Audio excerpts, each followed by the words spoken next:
Hello, it's Scott Manley here, coming to you from a sun-baked rooftop in Denver. Excuse the noise. This is the quietest place I could find, and I'm sure the miracles of modern speech processing will fix a bunch of that. But yeah, a lot of people have been asking about this missile attack on the Soyuz factory in Russia. So this happened, I believe, Friday night about 4 a.m. local time, and it looks like it's a pair of FP-5 Flamingo cruise missiles launched from Ukraine, which made it the 900-kilometer distance and hit the factory. Now, based on local social media, the impacts or the explosions have been geolocated to a pair of buildings, 106A and 106B, and according to experts, who we can't verify are experts, these are buildings associated with avionics. And obviously, avionics are important to flying your rockets and stuff, but they're also important to other things like building satellites and things like that. If these buildings are significantly damaged, it could take a lot longer to repair because if you've got electronics, you've got clean rooms. Clean rooms don't like things getting damaged and destroyed and fire and stuff like that. Now, I need to clarify, this is the Progress factory. Progress is a company which builds the Soyuz rocket, the launch vehicle. The Progress spacecraft and the Soyuz spacecraft are built by Energia, and they are northeast of Moscow. And the other one, your launch vehicle that Russia uses is the Angara, and that is built in Omsk. That's elsewhere. So to be clear, 85% of Russia's launch vehicle use in the last 5-6 years have been the Soyuz.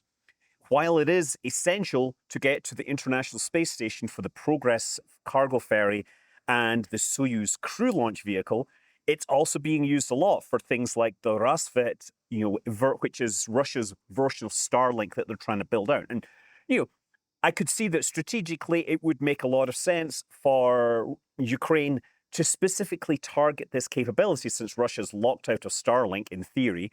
They might be able to buy capabilities from China, but having Russia not have a domestic capability would definitely be in Ukraine's interest. So you could see why they might attack this plant, which builds not just the rockets, but potentially satellites that are used for reconnaissance and communications.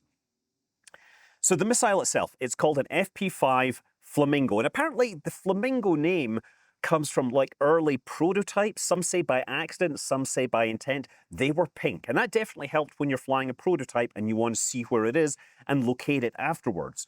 The current ones are, of course, painted up with dark camouflage colors to make them viable in the field.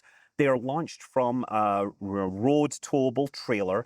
They use a solid rocket booster to get into the air, and then once up to speed, they ditch that and they fly using a turbojet engine. The turbojet was originally originally used the same engine that was used in the L-39 Albatross, which is a popular training aircraft. But nowadays, apparently, they've got a different source for the jet engines, and they're actually developing and designing their own jet. And to be clear, this is a Ukrainian company known as Firepoint, and they've made a big thing recently about how these are a bunch of architects, furniture designers, game developers, bunch of people who have a bunch of ideas on how to build things, and they've built various things. And now this is the FP-5. This is a 12-meter long thing that carries a 1-ton warhead over 3,000 kilometers at 900 kilometers per hour.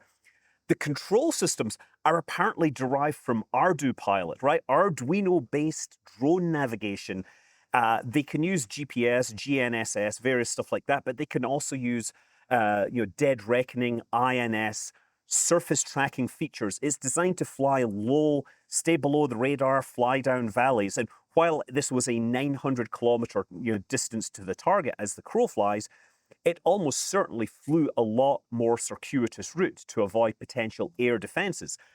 Russia, they are definitely able to shoot down cruise missiles at these kind of speeds and altitudes, but but Ukraine can launch multiple missiles simultaneously. They can take different routes, and it's possible that this was part of a large wave, and these are the only ones that actually made it through to the final target. So, I found this quote, by the way, from the Firepoint CEO. Her name is Irina, and she said something like, yeah, you don't need big dick energy. If, we can launch a rocket over 3,000 kilometers, it's pink, right? I sort of appreciate that as a Scotsman who tries to be manly and wears a skirt sometimes. But yeah, so look, this is obviously not the first time that rocket manufacturing facilities have been hit in this war. Over the last few years since the start, the Yuzmash, now it's called a Pivdenmash factory, which used to build the Zenit rocket and was building various rocket stages for Antares and for Northrop Grumman and various other customers in the West. That has been hit multiple times. I think they've definitely switched over to building other stuff, but at the time they were building things like buses and tractors and the occasional rocket stage. Now I'm pretty sure they're very heavily oriented into the war. So, these factories have been hit. And Zenit wasn't really flying at the time, but Antares definitely was. And so attacks on Ukrainian targets have removed, Western rockets from the equation. Now, potentially, Russia is going to feel some pressure. I don't think they're going to feel pressure anytime soon. They apparently have a fairly large number of Soyuz stages already built.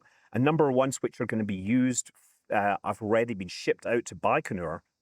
And as I said, this is the only stage that can launch the Progress and the Soyuz spacecraft, which are essential for ISS operations.